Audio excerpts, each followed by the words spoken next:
pour la 5e fois depuis 2016, c'est au sein d'un établissement pénitentiaire qu'un crime terroriste a été commis par les djihadistes. Franck Elongabé, franchissant la courte distance qui les séparait, s'est précipité sur M. Colonna et lui a sauté brutalement sur le dos.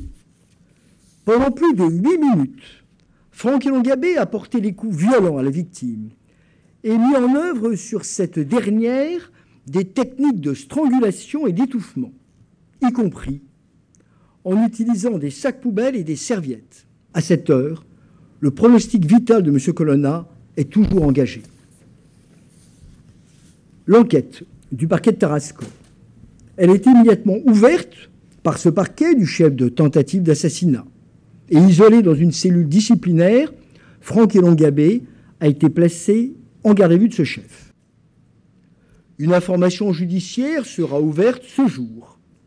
Des chefs de tentative d'assassinat en relation avec une entreprise terroriste et d'associations de malfaiteurs terroristes en vue de préparer des crimes d'atteinte aux personnes.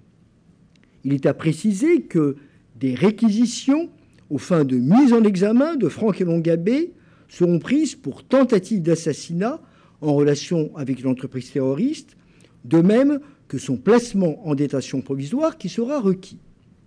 Franck Elongabé a exécuté depuis le 22 mai 2014 plusieurs peines d'emprisonnement, dont une de 9 ans d'emprisonnement pour association de malfaiteurs terroristes, prononcée le 20 avril 2016 par le tribunal correctionnel de Paris. Cette peine visait à sanctionner l'engagement djihadiste du mis en cause dans des actions armées aux côtés des talibans en Afghanistan, courant 2011-2012.